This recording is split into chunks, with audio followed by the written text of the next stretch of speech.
you live this life or walk this road, then you can talk shit. Gambling with my life, but I refuse to go for nonsense. This the life I chose, this all I know, ain't many options. About to tell the truth, I make the rules like I'm Fleece Johnson. Hey, what's up? This is Big Lee with Hustler Spirit. What's up, Fleece? How you doing today? Man, I'm doing real good, man. I feel like telling the truth today.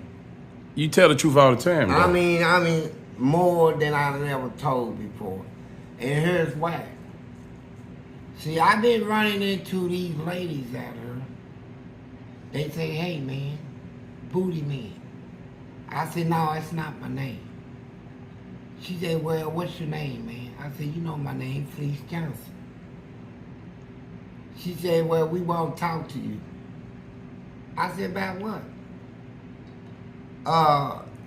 About me coming out of prison that we believe messed around while they was in prison. I said, look, I ain't with all the gospel trying to cause a problem in people's relationship. I don't do that. You know, so you go talk to somebody else. Then one of them say, hey, hold up. She said, just tell us how it is. And I said, what you mean how it is? She said, well, my man, I'm trying to tell her my man had a girl. I married him because he had a sissy that he called his wife, and I'm his wife. I said, my wife, my man. What's that? My wife, my man. That's a term they use in prison, see. You got guys in prison that walk around with these punks. And they be swollen up, and the punk have on tight stuff, panties, eyeshadow, eye makeup, switching like a real woman. And then dude, he be with the sissy, and you'll think, damn, is that your girl, bro? He said, yeah, it's my baby, man. That's my wife. My wife, my man, is at the front. Most of them get them punks not to screw the punk, but to have the punk screw him. His wife is actually his man. So the one is portraying to be a woman is actually doing the do. Yeah.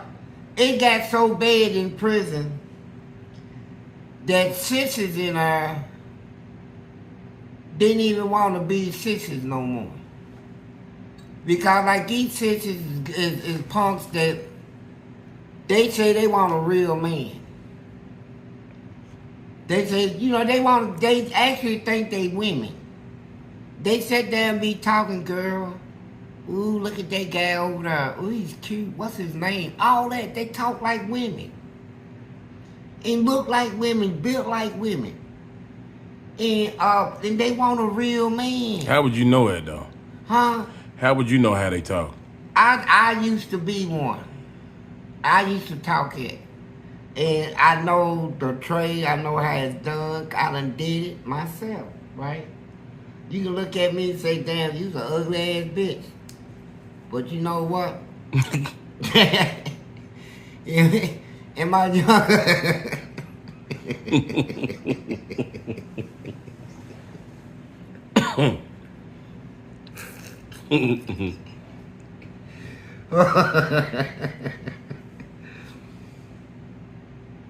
Somebody got a picture of me in my younger days. I'm gonna get it. I promise you. You would not even, you would be like, damn, is that you? Yeah. Well, you can go through some of my past photos and see different snapshots of me.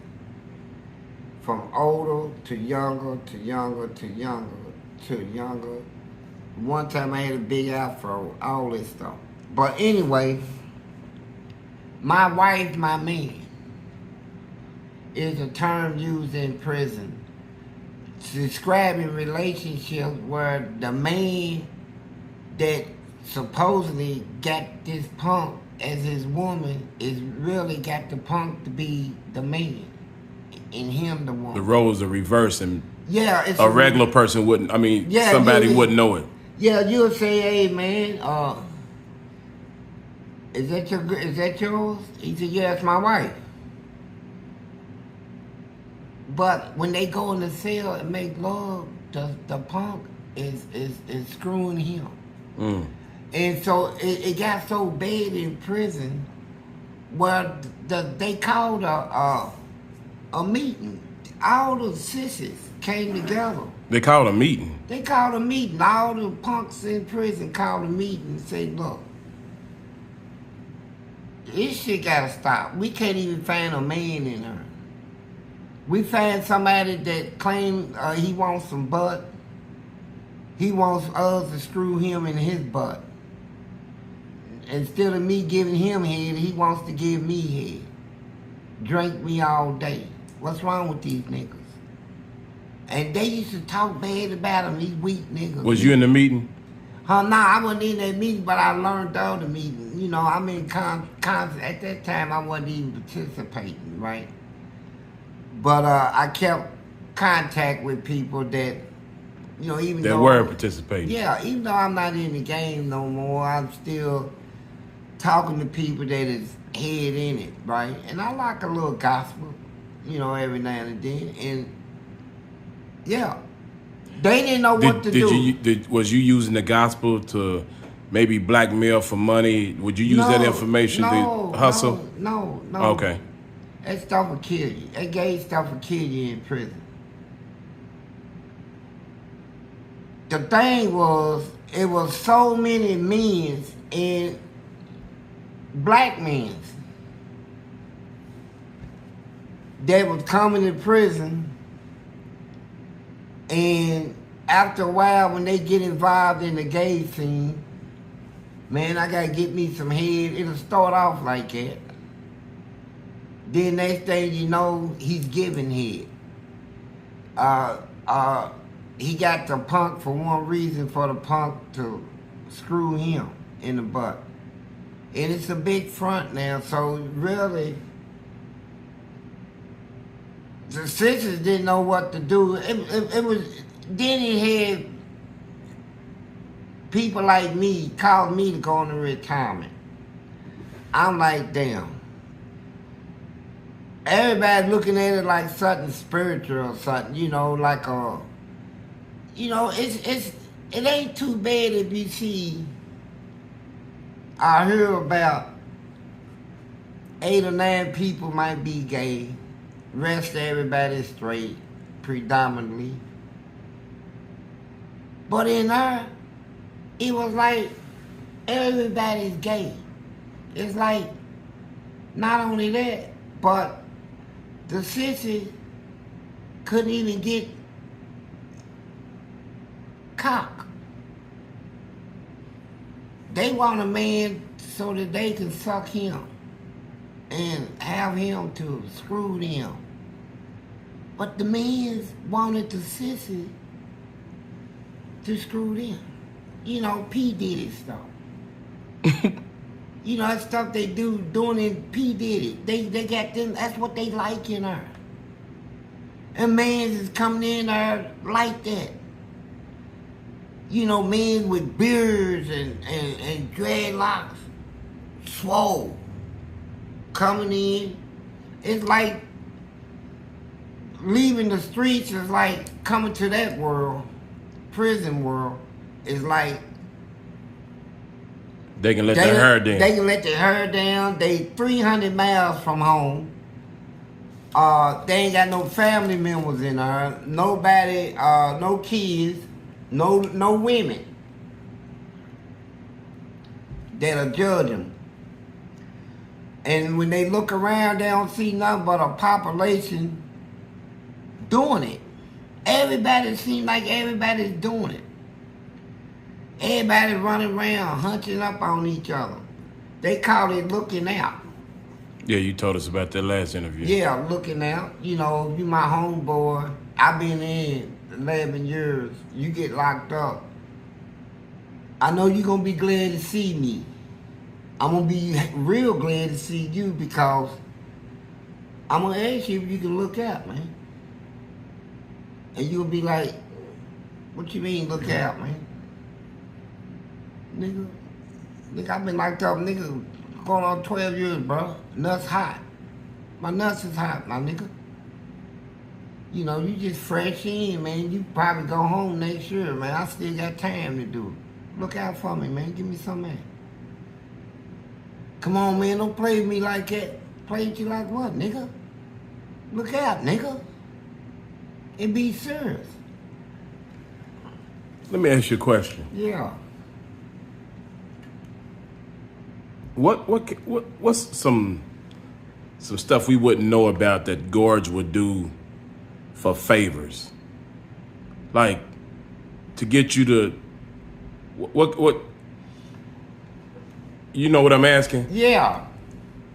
I would tell you one about me. True story. They got a dude in prison named Bobby. White dude. He's a guard? No, he's an inmate. Inmate, okay. Hard. I mean, that white boy there killed him.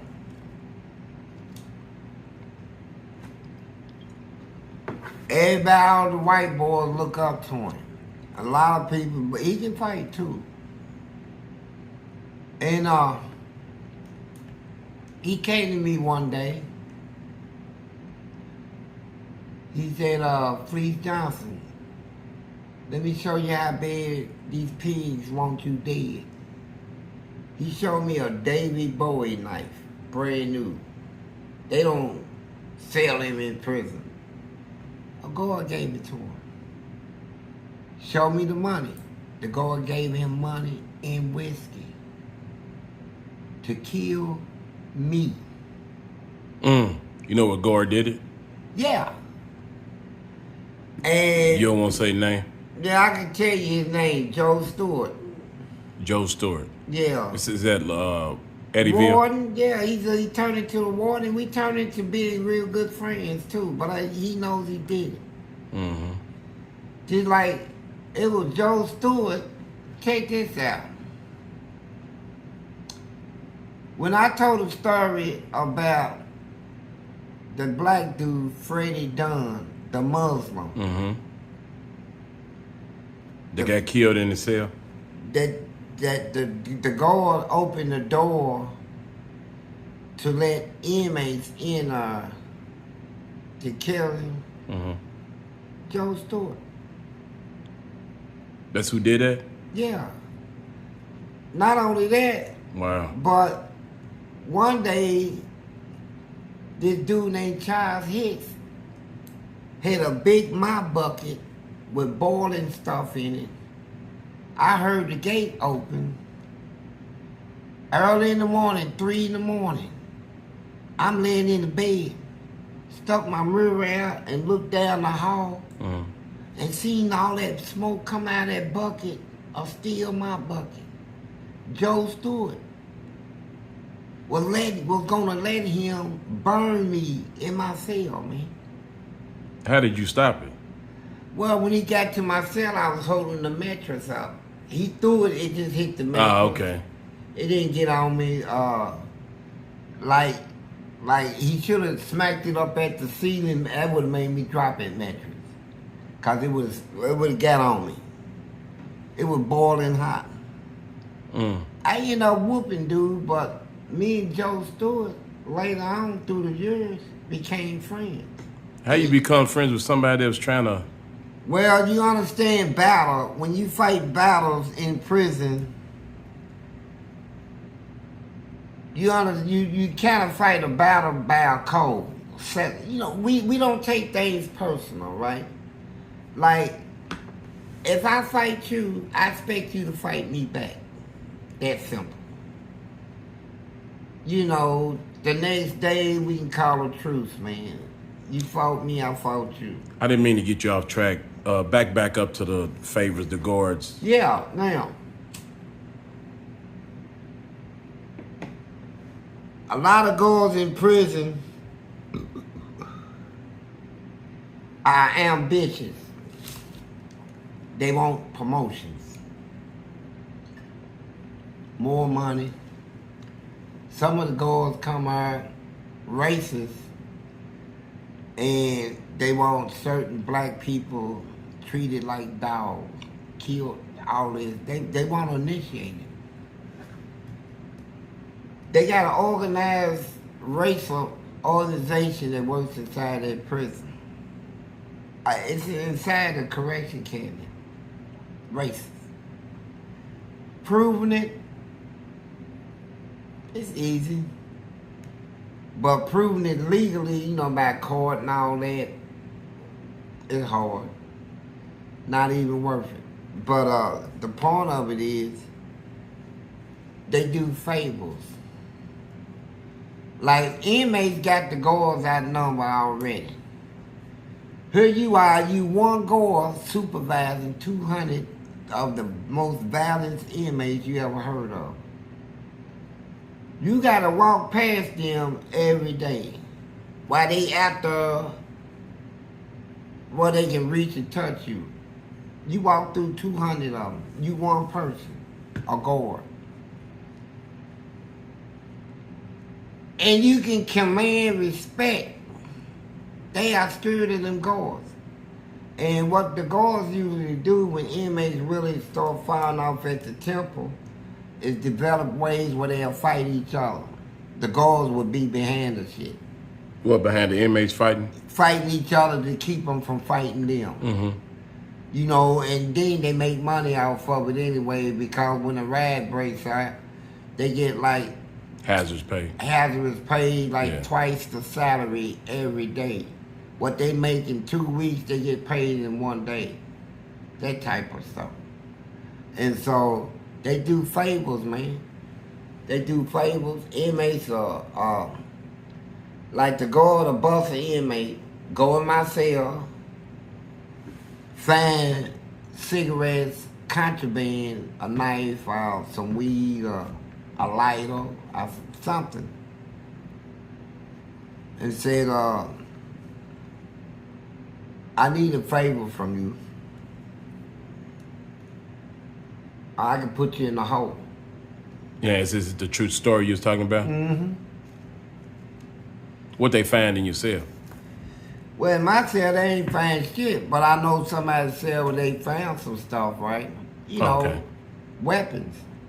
I thought you said this was a story about you. Well, yeah, I didn't have to go and find stuff in my cell, but I never snitched to do a favor for a guard, right? I fought the guards, and whatever, if they come to me for a favor, believe me, I'm gonna be the one benefiting from it. It ain't gonna be against the inmate, it's gonna be for them, and so they have people snitch on each other.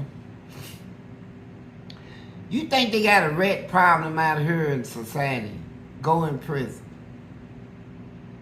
Inmates, man, the hardest of the hard. Come out of the city, gangsters, drop notes, go and be making rounds. You can look out, keep the mirror looking out the door, you can see them passing notes and stuff.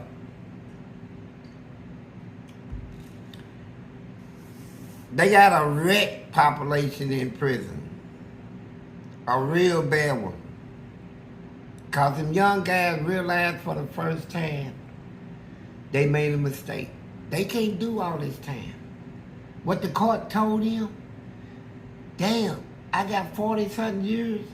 I got 80. They gave me a life sentence. When I was growing up, most crimes in prison was burglary, cars, stealing cars, and some robberies. Mostly robberies. Every now and then a couple of murders. Nowadays, murder. Murder, murder, murder, murder, murder, murder, murder. So, 10 years from now, the population in us ain't gonna be mostly murderers. Mm-hmm. Back 10 years from now, the ones already going down with big time, they gonna be tripping. This is when they gonna start really tripping. Their nuts gonna get hot, their little booties gonna get hot. They ain't gonna cure no more. People gonna stop socializing with them and writing them. And they gonna let their hair down. They gonna let their hair down. It's gonna be crazy enough.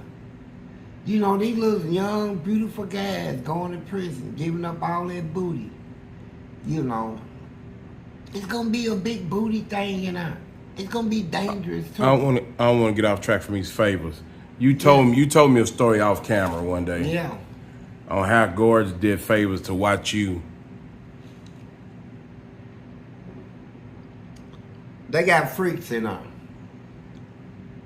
They got guards. Like, it's important to an inmate that, like, if I can get a job on the walk as a walk janitor at nighttime, where I can run from walk to walk while everybody else is locked in they cells, I'm out on the walk. Mm-hmm.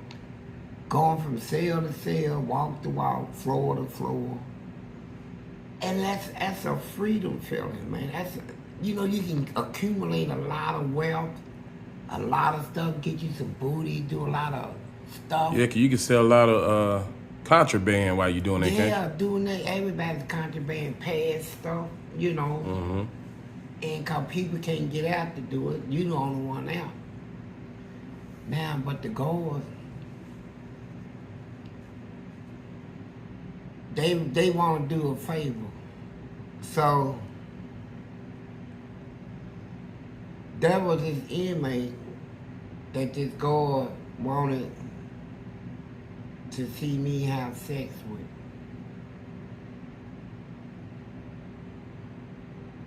He said he wanted to watch it. You remember that Guard's name? Yeah. You don't want to say it. Vincent?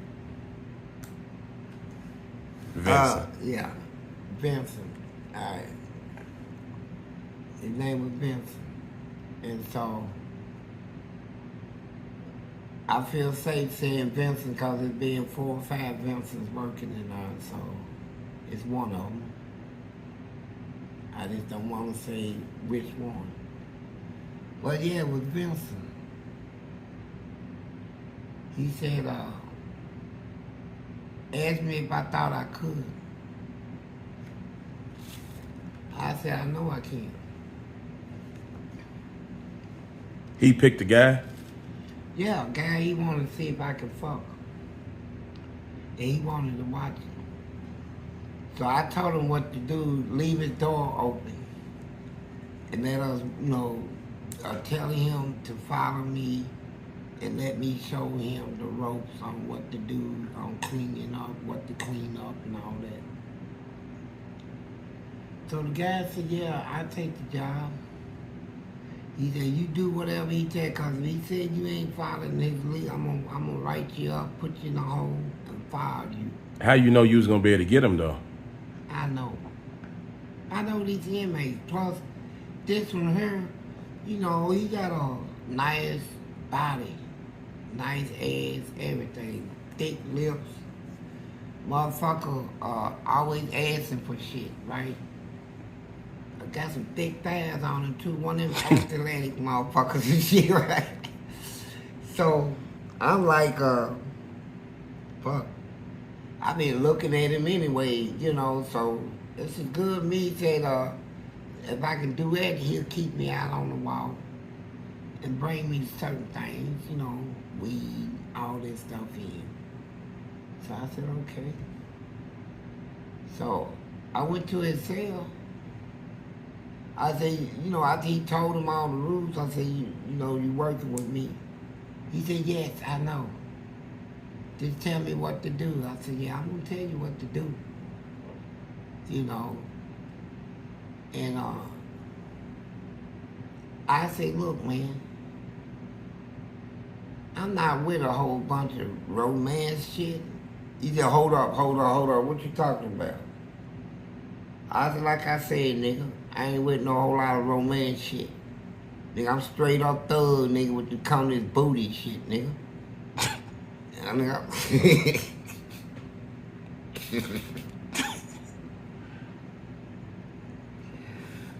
I said, nigga, I'm a straight up goddamn thug, nigga. I go to war with some ass, nigga, for real. He said, no, man, you got me messed up, bro. I said, nigga, ain't nobody got you messed up, nigga. Then I got you messed up again, nigga. I'm all up in his ear and shit. Nigga, what I tell you, nigga? Nigga, I ain't with all this trying to romance you, buy you this, nigga. Nigga, I need that now, nigga. He said, come on, man, you don't even know what you talking, man. I said, what you mean I don't know what I'm talking, nigga? You gonna keep playing with me, nigga. You gonna keep playing with me, boo. You know, all that stuff.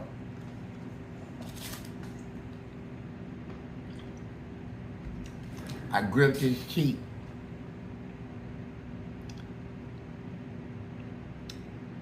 I reached his... I gripped his ass. I gripped his dick, too. He was hard. So I said, this nigga's excited. You know, he's already excited. And the guard, he was watching when we got naked. The guard was peeping around the corner, looking right between my ass as I was going in and out of him. And my ass was bouncing all up in the air and shit. And nuts flapping, smacking his ass cheek. Look. And he was making that noise, right? You know that noise. Nuts say grease and shit, right? A lot of people use lotion, but I like the sound of grease. No, that's splashing noise. Make it look like you really putting work in, you know. And I heard the guard grunt, and then he coughed. So I know he jacked out. Combed in a rag or some old shit. They do freaky shit. And look, prison is a goddamn freak house. So you go to prison, just be ready to be a freak. You know, ready to slap nuts and all this shit, right? Cause that's what I'm saying. So let me ask you another question. That's crazy.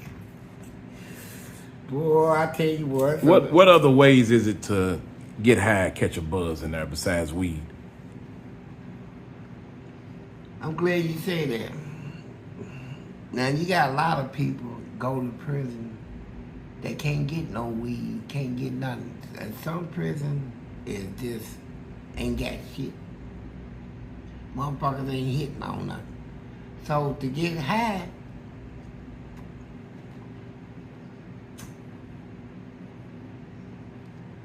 inmate go see the psychologist. Make an appointment to see a doctor. Go see a psychiatrist. What, for depression or something? Yeah, all that shit. Make up shit. Mm-hmm.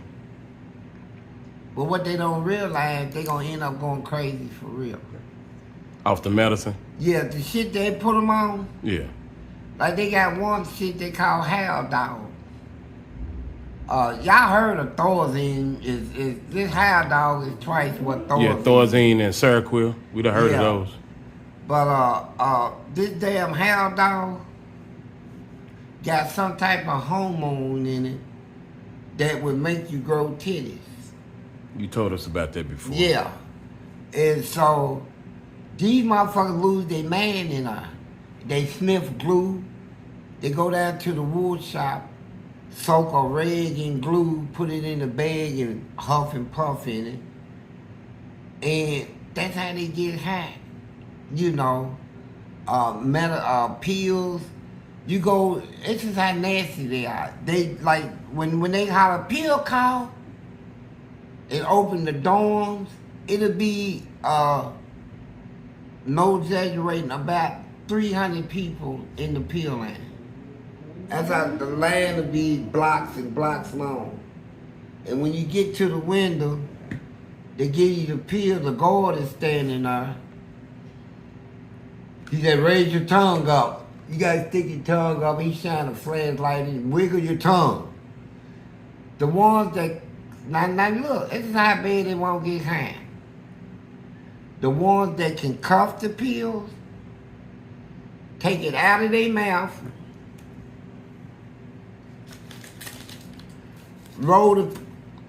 put the pill in a piece of paper like that while it's still wet, and you sell that motherfucker for $20. Motherfucker was unroll it and put it in their mouth. After he done been in his mouth, all wet, got his saliva and shit. It's a nasty goddamn place in there. So when we come in there, they do anything. You can put contracts on people. I can take a joint. If they know I got weed, if I don't like you, I can tell 3 or 4 people that I smoke with, I want that nigga dead, bro. They'll go handle that. For a joint. For a joint. 10 bags of coffee is contract money. The coffee costs $2 and something. 10 bags, you can get somebody knocked out. Easy. Easy. I'm talking about easy, man. They'll contract, they'll try anybody. 10 bags of coffee, man, they go to wild, man. Bring a squad with them.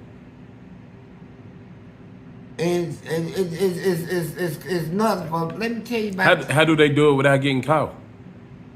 Look, they got blind spots in prison that the guards leave actually open to be a blind spot. You know, because when something happens in prison, they go on lockdown, them guards get extra pay and extra money. They be trying to get that too. They try to create situations where inmates are have a big fallout, where they can put everything on lockdown and get extra money, you know. It's a business. It's like, but if you go to prison, man, yeah, you're in a freak house. It's freak shit, man. It's all freak. They freaking in a horde. Go lift weights. All that sweat all over them. Go have sex after they lift weights, where they got all that tension and stuff built up in them. It's a hell of a release, you know. You get through lifting all that stuff, legs tight, arms tight. You know, you need somebody to stroke you. And you go get that release, man. You go take that shower, you just lay up on it with your eyes closed, man. You done been drunk, or you done drunk somebody. Either one. You know, that's what they do now, man. And it's a lot of girls now asking me questions out here about prison. Say, man, just be truthful. I mean, they say, at least you truthful about yourself. I said, yeah, I am. You know, they know I'm truthful about me. They know I'm going to be truthful about anybody else, right? So, and they want to know. You know, like you leave prison, do you leave all that behind? Is it possible? You know, we got people left prison, come out here and dressed in dreads, and they pictures come back to prison. And I'm looking at the picture, I said, who's this girl? There ain't no girl, bam. I said, who?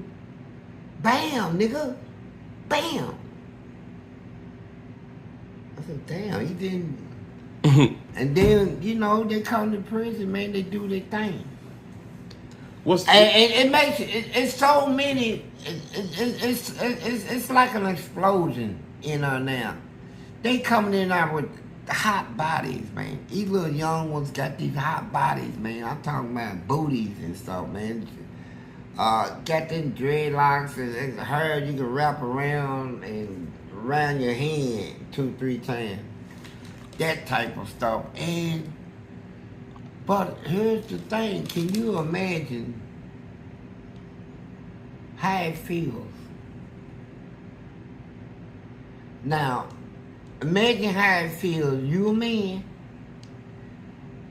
Boy, you done screwed half the city. Girls, when you was out. You done had them in all kinds of positions. You done screwed the ones that you wanted just trash. You peed on them, all this stuff, right? You know, talk to them nasty while you was in their butt and all this. Then you go to prison. Now somebody got you on the bed with your leg thrown back, slamming nut to the nuts, slamming it up in you, and talking to you the way that you talk. To those women? Yeah, pull it out of your butt and stick it right in your mouth, right? Have you lick him and suck him after you done. Call you all kinds of B words and, you know, trash you. You got something that'll pee on you. I seen that in the golden showers, in the shower house. They just stand there and say, get on your knees. Just pee all over his hair, all over it. And then he sucking. He get up, bend over, screw him, take a shower, kiss, they go. Crazy about each other. But I'm saying prison, you know, it is what it is, man. I mean, you know, I'm not gonna lie about none of this, man. I mean, shit. When I was in there, I had my feel of all that. You know, ooh-wee, boy. Let me ask you this. Somebody told me one day, he said, hey, Fleece. I said, hey, what's up, bro? I ain't messed around in like 5 or 6 years. I'm doing good. I used to get write-ups 10 or 20 a day. Now, I ain't had a write-up in 5 years. Say, hey, Fleece. I said, yeah, what's up, bro? How you doing? I said, I'm doing all right. I said, man, you doing good, Fleece. You used to get right up 50 to 60 a day. Said, shit. Man, I'm glad to see you doing good, man. What's your secrets? I said, it ain't no secret. I said, take a 10-inch dick up your ass, nigga. You be good for the rest of your life, nigga. And be done with that. Let me ask you a question, man. Go ahead, man. We talk about all this hustle in there. What's the main hustle when you was in prison? Man, the main hustle in prison is pen pals. That's the main hustle. Gay pen pals. The gay ones. Like the one that got you that time? Yeah. When you sent the letter home to your mother? Yeah, that one there. You got, when you write the gays, see, they gonna send you money. But to get their interest, you got to talk gay talk. You got to say, yeah, I stick my tongue up your butt, all this stuff, all that gay talk. You know, I can't wait to drink you. I thirst for you.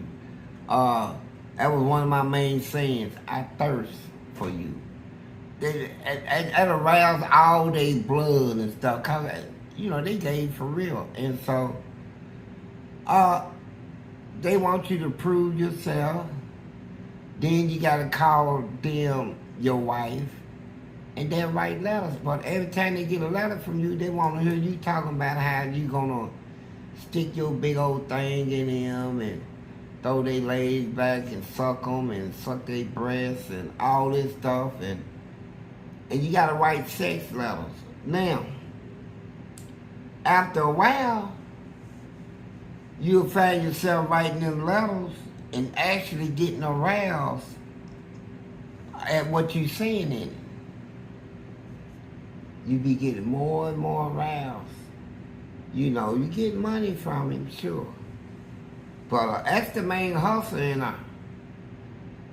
That's the main hustle. That's the main hustle in pen pals is pen pals under, well, I would say the biggest hustle is booty, for real. If you give no butt, you rich. Then hands down, if you right now they want more dingaling than they want booty. It's like everybody wants the worm. You know, you can get booty, but now everybody wants some worm. You know, a lot of people put in the comments. It's like the straight mans is competing with the sissies, right? A lot of people put in the comments it's not like that anymore. In the prison they was at, it wasn't like that.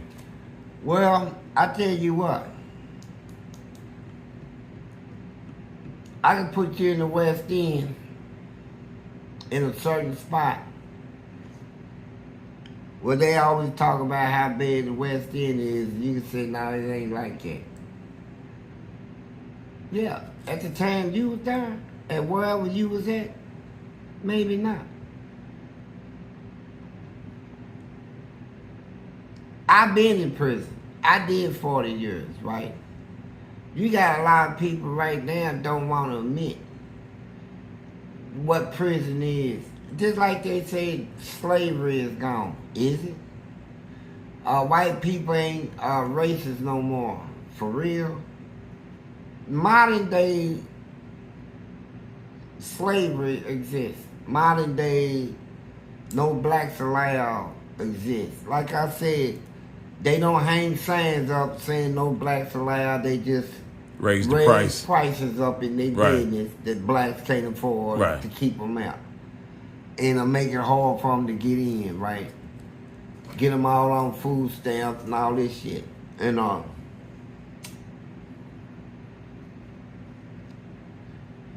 so, I don't care what a person's saying. I'm saying,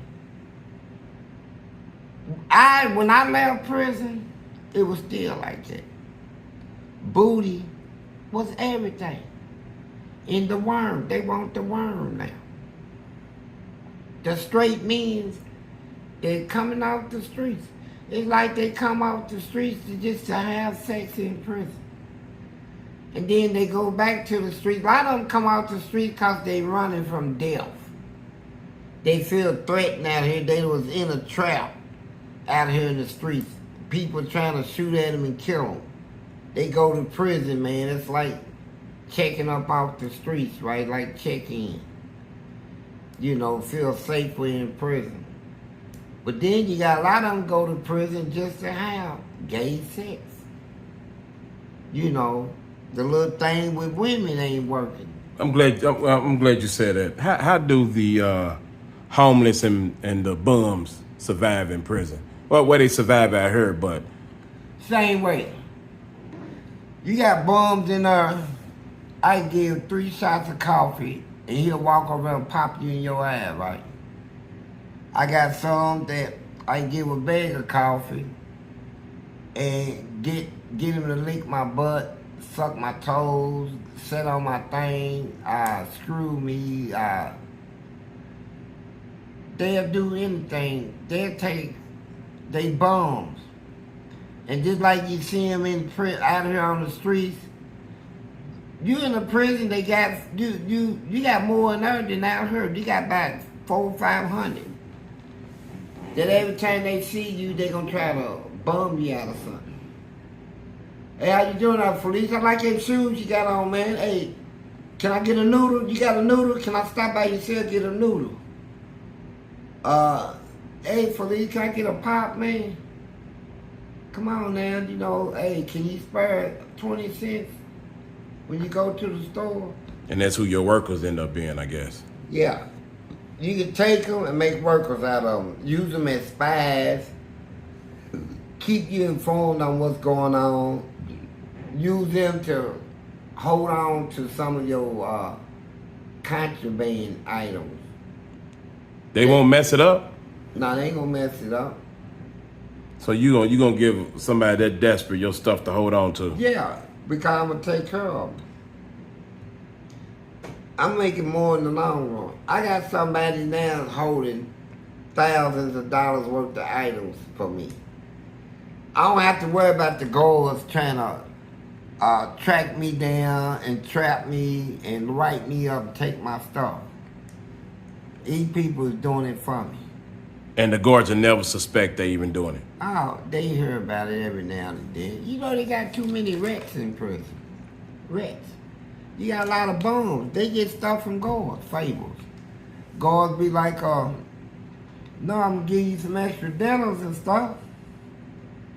What Fleece Johnson got going on? Well, you know, I thought he was. You know, they're red on you. So, you got a lot of them don't want to be in prison, trying to figure out a way to get out. Anything you tell them about dead body, anything, and they can prove it, they gonna contact the DA, go back and get a time cut, let you out. So it's a nasty world in our. So I learned to be the snake above the snakes. The snake above the snakes. Yeah, I was the top snake. I was the king cobra. I'm more venomous than any of them. You know, that's the only way to survive is to be more than what they are. So if you're not cutthroat, you're not gonna survive. Nah, I ain't do no cutthroat shit, but that's one thing. I kept a good name. That's important in prison. Your name being good. You know, people fight for the name. And so I fought for mine. And then there came a time I didn't give a fuck about a name. The hell with a name. Do what I want to do. Be me. Be a girl. Be a man. Be a gay. Be a fag. Be whatever, gangster. And still be respected. That's weird, ain't it? We're closing out. Y'all have a good day. Make sure y'all go get that book. Who is Fleece Johnson on Amazon? All right. There it is. There it is. Go get that book. Available right now. Thank y'all.